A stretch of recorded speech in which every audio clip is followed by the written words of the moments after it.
All right, so kind of like going over like the past couple episodes that we kind of missed of My Hero as far as discussions.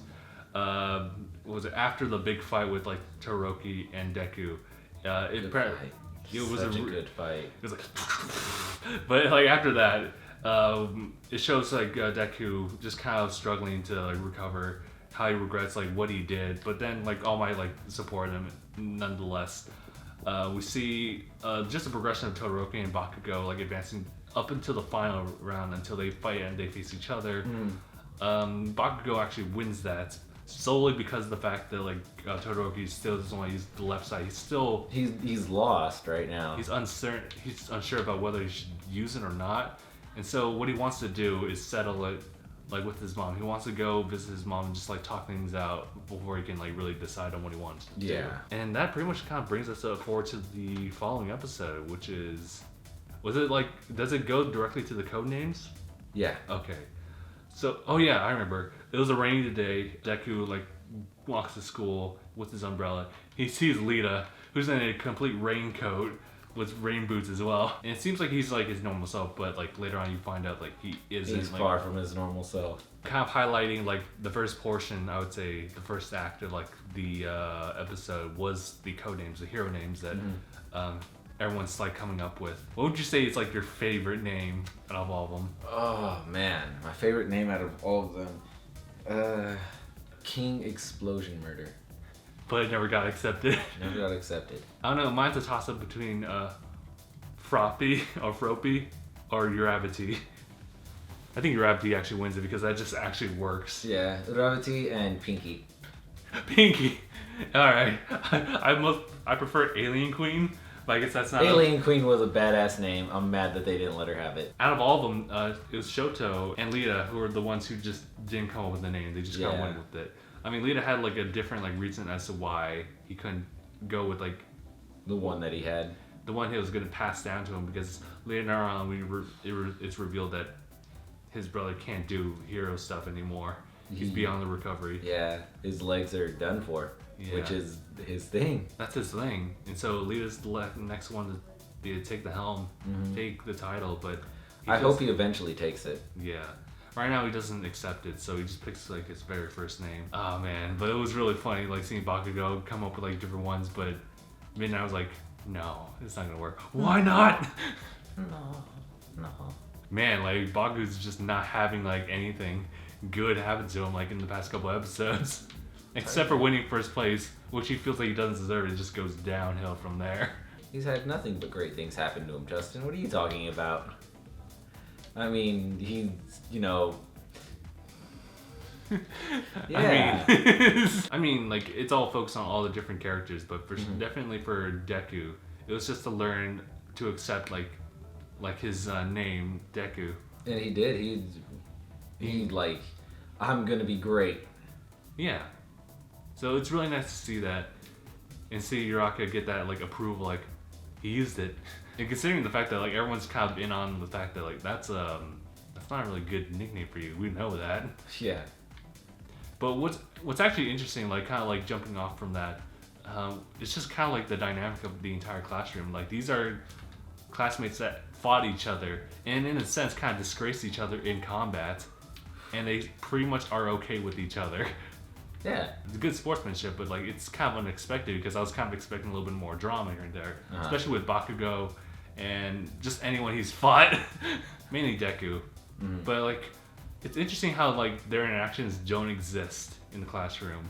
Who, Bakugo and Deku?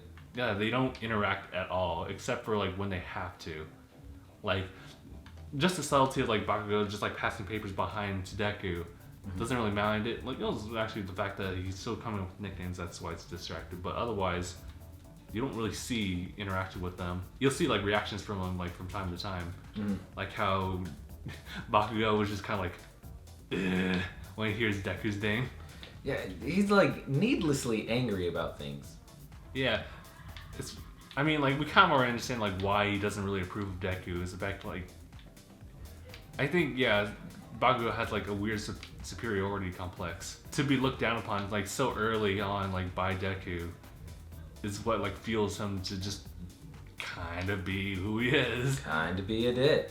because he believes like he's number one in everything. Of course, like in the competition, like it felt like he didn't really earn that because like he really had like second thoughts about fighting Shoto because of just like how he is or what his abilities are, and so when he won, it's like what the hell.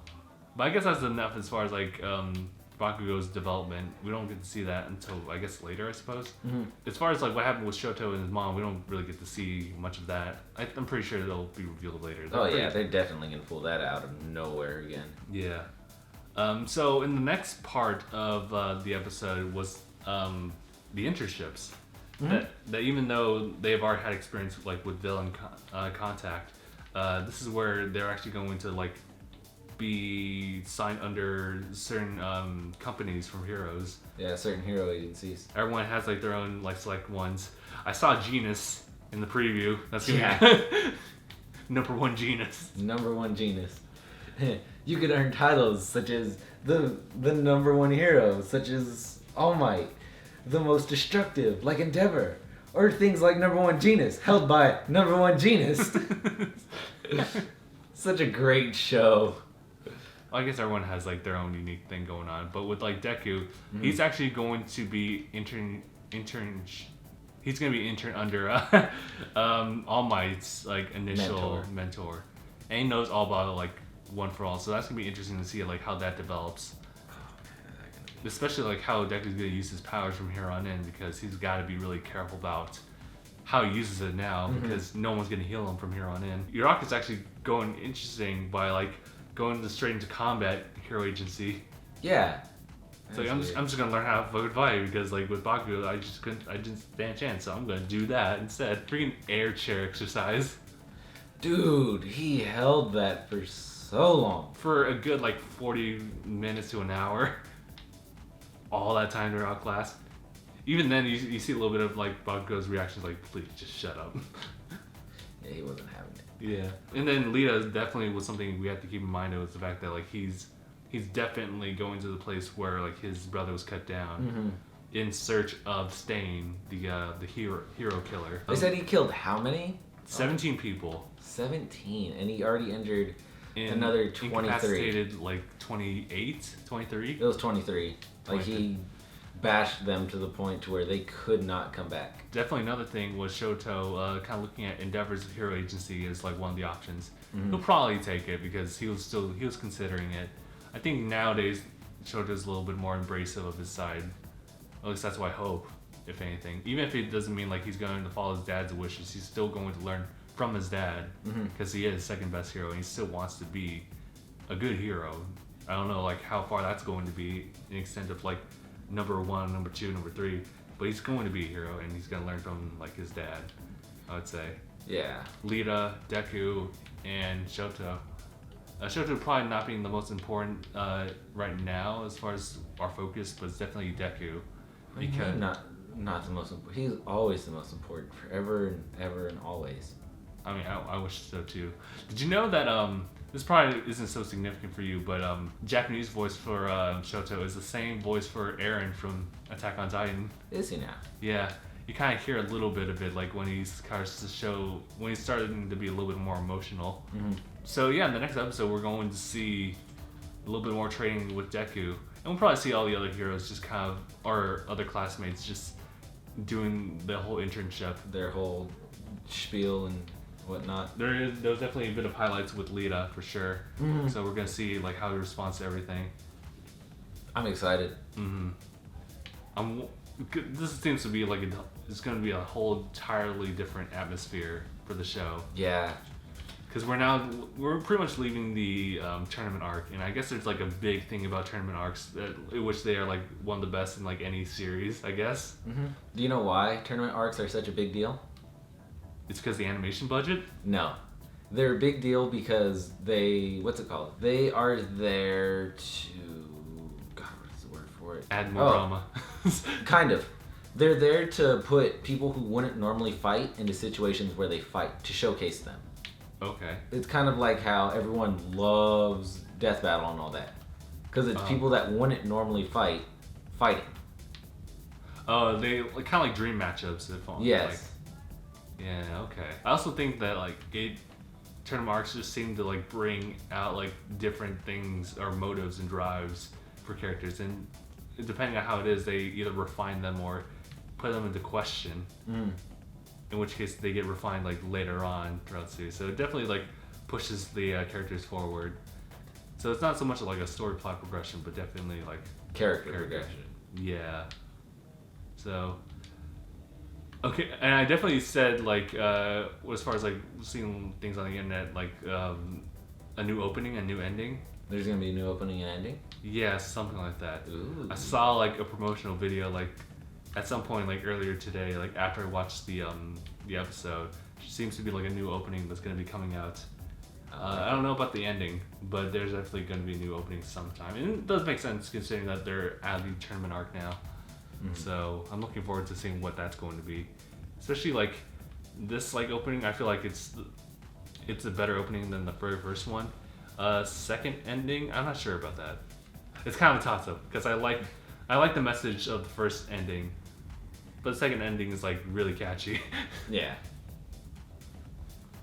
So we'll see about that front. But yeah, I'm just as excited as you are for the next upcoming episodes, seeing how things are gonna build up. Because it's been a while, like since the series hasn't really gone on for too long, so I haven't really seen like the different like sides of the show as far as like how they pace like certain arcs here and there. So after like what feels like an eternity in the tournament arc, it's gonna be interesting to see how they unfold this next one, whatever's gonna happen. Pretty much gonna be Stain. You could probably just call it the Stain arc, and you're pretty close. Yeah, I'd give it that. I'm really sad. Oh really? Yeah, the tournament arc's over. Yeah. Such a great arc. It's really good, and it was actually really, really well paced because they really could have just like went with each and every character. They're pretty good with the pacing, so I gotta give them credit for that. Otherwise, they could have just done like Naruto stuff and just like flashback the hell out of everything. Jesus. Really could have made like 24 episodes if they wanted to. It was like what? 10, 11? The whole season was tournament? Yeah, it started off with the tournament. Oh. Yes. Okay. Yeah, or at least the introduction of it. It didn't. It started off with the school festival. Yeah. What am I thinking of? I really want to see what the next big fight will be. And I want to see more character development, mainly with Bakuan. Really? Yeah. Okay. Right now he's very flat. For being an antagonist, he's very flat. Yeah, because he's like so driven by like his own like I guess grudge or like I was just trying to prove that like I'm like a superior hero. I want to be number one. I have to be better than Deku. Yeah.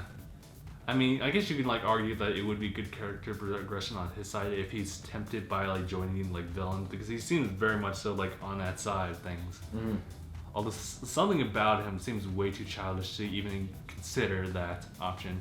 Because like despite like how I guess what's the word, clueless he can be at times, he has a good sense of like what it means to be a hero, to not fall against evil. Yeah, he's not gonna be one of those characters to fall from grace. If a character were to fall from grace, who would you want it to be? Like, who do you think would be the best one? I would say Bakugo, but like because he's like attitude-wise the most likely. Lita's almost kind of close to that. He can easily be manipulated. Not even like our bird dude wouldn't fall into darkness either. I think he's the least likely. He's like super fucking chill. Yeah, I think he's super aware of like what his power is. Even though like his particular quirk like loses more control at night. Yeah.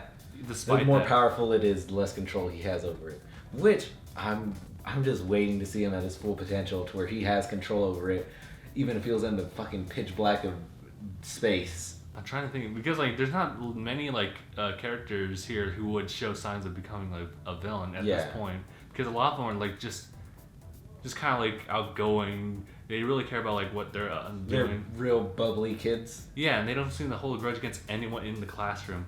If anything, it's like, what's it, the classroom B or something like that.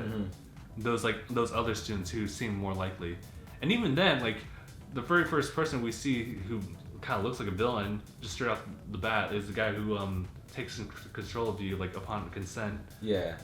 Well, not even upon consent, upon you answering him. Response. Yeah. Like, he's fully aware, like, how much of a villain he could be, just based off of that. But, like... I think his awareness is what's going to keep him from it. Right. And, like, he also wants to be a hero, just like everyone else. He so badly wants to be a hero. Yeah. And I immediately think... I think those that might become a villain, just because of their personalities, I think Ida, Pinky, and Momo. Momo's the one who creates stuff, right? Yes. Okay. I think the three of them in my book are the most likely that would make good villains. Yeah, okay. Not by their motives, but just like who they are, right? Or just... What their motives could be. We know enough, but still almost nothing about Pinky and Momo. Yeah. But the way that their personalities are and the way that they handle themselves, they seem like they could make good, like, fall from grace stories. What about Invisible Girl? You wouldn't even know. I'm telling you, Eraserhead's gonna freaking erase her quirk, and her face is gonna look like a fractured anus. Or is.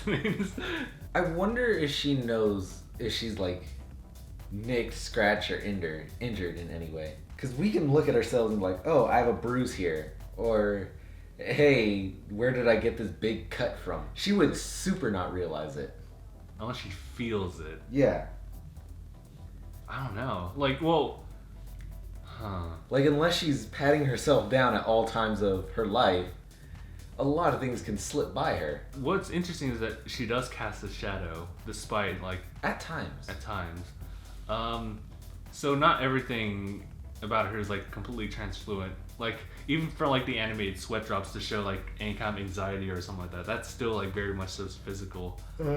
I think they do that for us. Maybe? Mm-hmm. What was the electric guy's name? I think it's Charge Bolt. Well, Charge Bolt. What was the name that Momo gave him? Yeah, something yay. That Earjack gave him. It was something yay. Yeah, it sounded like Hemingway. Jamming yay. Jamming yay. Yeah, jamming yay. And it sounds very close to Hemingway. Like, oh. Hemingway, yeah, he's right there. Oh, the dude who wrote Farewell to Arms. I like it. No, it's more because you're super strong, but even then you turn to, yeah. Yeah. Oh, that's funny. I hope something good happens to him, though. Despite, like... I wonder if he could ever overcome that. And if he can, how? It might have something to do with his suit. Because I don't think we've seen that quite yet. Because it seems like all of the heroes, they'll have their, like, pitfalls in their powers. Mm-hmm. But they've kind of found ways to circumvent it and overcome it. Right. Not so much Deku yet, because he's well, yeah, they're all still students. Like, all of them can't really use their powers. Yeah. Like, the only ones that really can are that one guy. Bakugo and Shoto. Shoto only because he has the immediate remedy on him. Yeah. He gets too cold, he warms himself up. He gets too hot, he cools himself down. Like, he has the immediate vaccine right there. Yeah. It was interesting seeing, like, his first initial costume. I was never really a fan of that first costume. I didn't even know what it was. What was it? It was, like, him in a white suit. His entire, like, left side was, like, iced up. Uh-huh. And that was it. Like, there was a little red, like, dot right here. Oh, the left side was iced up. Yeah, his left side was, like, completely iced up. God, he really hated it. He was suppressing that, like, immediately. He wanted to tell the world about his like, left side suppression. I am ice. That's it. Really ice guy. Deep down. I hate you. Let's end this. Alright, yeah, we'll end this episode to the next one. And then we'll talk from there. So, thank you guys so much for watching. We'll see you guys in the next discussion. #bye.